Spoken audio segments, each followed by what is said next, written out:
मैं आपका दोस्त गौरी शंकर दुबे एक बार फिर आपके लिए हेलो एसएचओ कार्यक्रम लेकर आया हूँ। ग्लोबल वेब टीवी, नसर हेराल्ड टीवी और प्रभात किरण के अलावा कुछ और प्रकाशनों के लिए हम यह कार्यक्रम आपके लिए प्रस्तुत करते हैं, जिसमें पुलिस हमारी मित्र है। हम उनके लिए बहुत सकारात्मक कार्यक्रम ये पेश करते हैं। इसे यूट्यूब पर लाखों की संख्या में पसंद किया जा रहा है। बहरहाल आदरणीय राकेश मोदी साहब, जो कि पटरीनाथ थाना के एसएचओ हैं, यानी स्टेशन हाउस ऑफिसर। जैसा कि आप जानते हैं, इंदौर में पुलिस कमिश्नर प्रणाली लागू हुए लंबा समय बीता, साल भर होने को है, और टाउन इंस्पेक्टर यानी टीआई इस यह पदनाम एसएचओ के रूप में बदल गया है।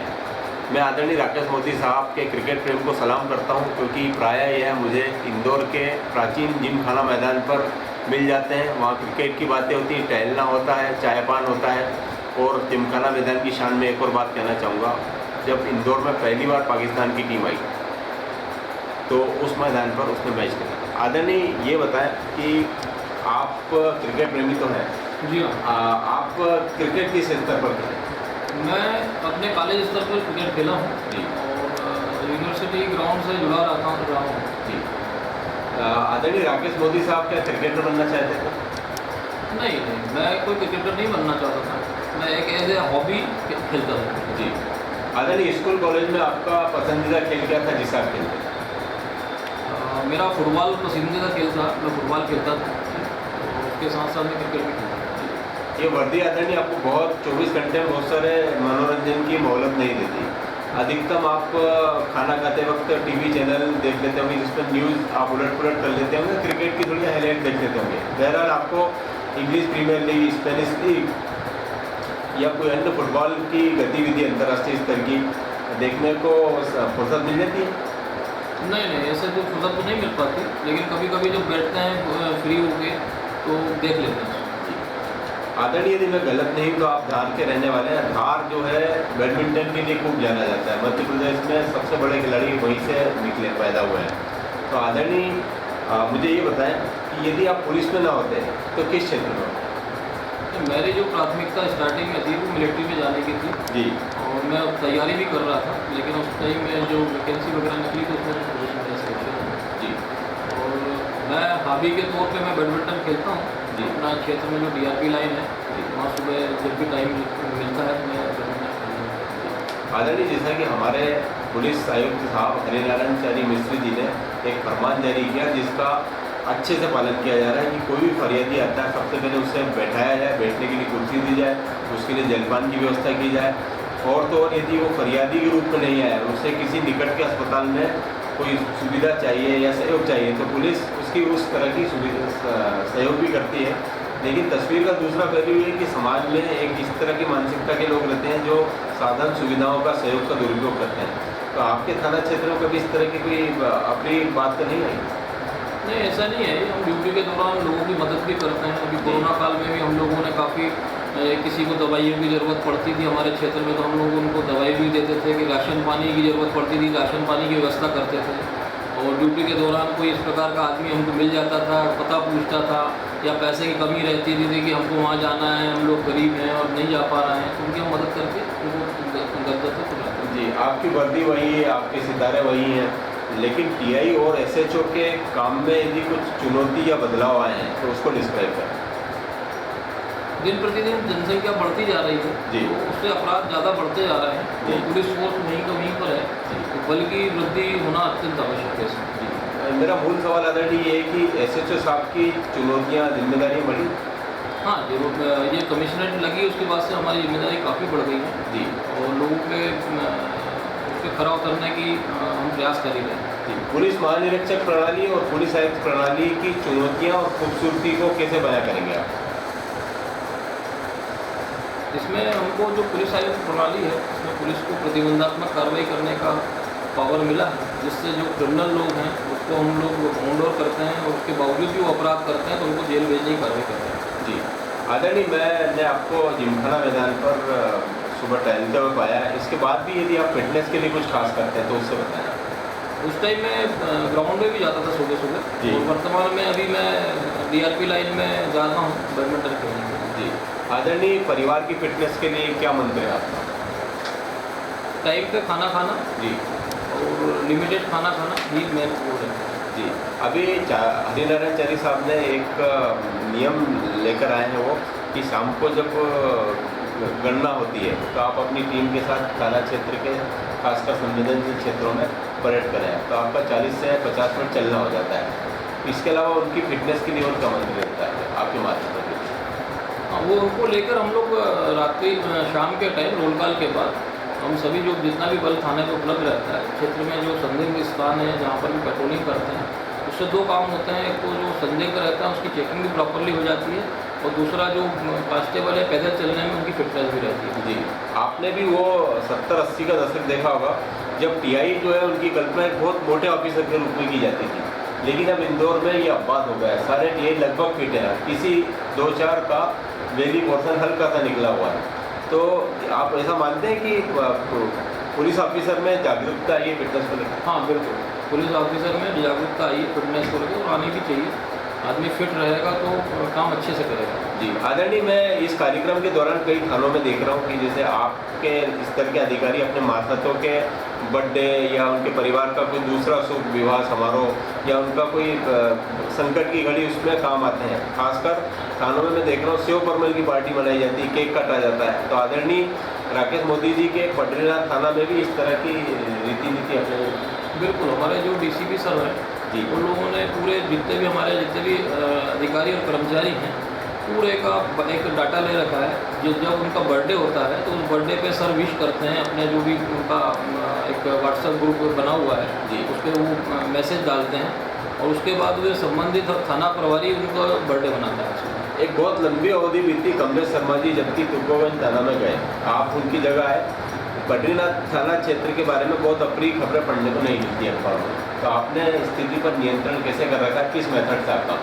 हम लोग ज़मीनी स्तर पे काम करते हैं निचले और रात्रि में गश्त भी करते हैं, लोगों से बातचीत भी करते हैं और अपने जो सोर्सेस हैं उनसे भी बातचीत करते हैं, सोर्स डेवलप किए। मैं वापस थोड़ा फिटनेस पर उतरता हूँ।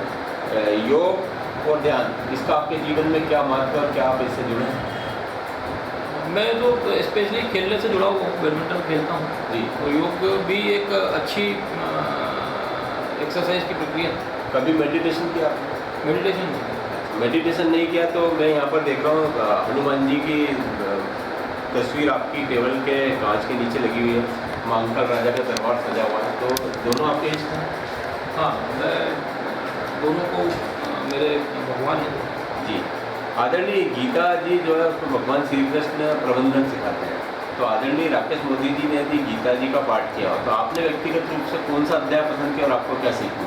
अभी तो मैंने नहीं पढ़ पाया हूँ लेकिन मेरी इच्छा काफ़ी है उसको पढ़ने की। जी, जैसा कि रामायण ये बताती कि हमारे परिवार पर किसी भी तरह का संकट आए तो हमें कूद जाना चाहिए। जैसा भगवान राम ने मानव को ईश्वर बनने का मौका देती है प्रकृति और भारत भूमि, यह उन्होंने साबित किया। तो यदि आदरणीय ने रामायण का पाठ किया हो, क्योंकि हम चौपाई दादी नानी नाना नानी माता पिता से सुनी लेते हैं, तो आपने क्या सीखा? संयुक्त परिवार जो रहता है उसी की वो है और जो अपना सभी को परिवार को पूरा लेके चलना है। जी, जैसा कि मैं कह रहा था कि आप 80 के दशक या 70 के दशक के TI नहीं रहे जो टोनूमल होते थे, अब सब फिट फाट है, आप भी सुपर फिट हैं जैसा कि मैं देख रहा हूँ। तो आदरणीय स्पोर्ट्स साइंटिस्ट कहते हैं और आप तो सीधे स्पोर्ट्स से जुड़े हुए हैं कि हर 40 साल के बाद व्यक्ति को हर 10 साल के लिए भोजन बदल लेना चाहिए। तो क्या आदरणीय राकेश मोदी जी ने अपना भोजन बदला? भोजन तो नहीं बदला लेकिन कंट्रोल किया। इंदौरियन होने के नाते आप क्या पोहे का नाश्ता करते हैं? हाँ बिल्कुल, मुझे काफ़ी पसंद है पोहे। आपका और पसंदीदा नाश्ता? मेन पोहे पसंद है। अच्छा, और दोपहर का भोज क्या करते हैं आप? रात्रि का भोज कितने बजे और क्या कर लेते हैं? मैं प्रयास करता हूँ कि सुबह खाना आने से पहले खाना खा के निकलूँ खाने से जी घर से, जी। और उसके बाद फिर मैं टिफ़िन बुलवा लेता हूँ शाम के टाइम रात्रि में, और 8-9 के बीच में खाना खाता हूँ। भारत में नहीं, धरती पर गरीब से गरीब और अमीर से अमीर आदमी भोजन के लिए ही काम करता है। मैं आदरणीय राकेश मोदी जी से बीच कार्यक्रम में माफ़ी मांगता हूँ, क्योंकि इनका टिफिन आ चुका था और ये भोजन करने ही बैठे थे, लेकिन इन्होंने हम पर आभार जताते हुए, हमारी मदद करते हुए हमारे शॉर्ट नोटिस पर इंटरव्यू देना पसंद किया और अपना भोजन थोड़ी देर से करेंगे। इसके लिए मैं उनसे माफ़ी मांगता हूँ सर, बहुत आत्मा से माफ़ी मांगता हूँ। बहरहाल मेरा अगला सवाल ये है कि घर में हम एक मनोरंजन भी कर लेते हैं और आनंद के क्षण भी आ जाते हैं, जबकि पुरुष कभी कभार रसोई में चले जाते हैं, तो आप कभी कुक की भूमिका निभाते हैं क्या? ये कभी सभी जो रहता है, यदि टाइम मिल जाता है तो कर लेते हैं। जी, यदि आपके थाना क्षेत्र में देर रात कोई अप्रिय घटना नहीं हुई, तो आम दिनों में आप रात्रि विश्राम को किस समय चले जाते हैं और किस समय जाग जाते हैं? 12 बजे के बाद ही जा पाते हैं। जी सर, क्रिकेट से तो आपका मतलब चोली दामन का साथ है। आपके ज़माने के जब आप 70-80 के दशक में आप क्रिकेट खेल रहे होंगे, स्कूल कॉलेज में होंगे, तब आपके पसंदीदा क्रिकेटर कौन थे और मौजूदा दौर में कौन है? हालांकि आपके अभी उस टाइम भी सुनील गावस्कर, कपिल देव वगैरह हमारे टाइम के जो जी, हैं जी।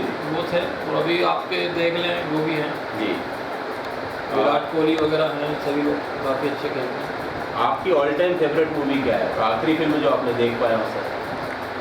ऑल टाइम मूवी तो अपने शोले ही है। सभी की हो, क्या बात है।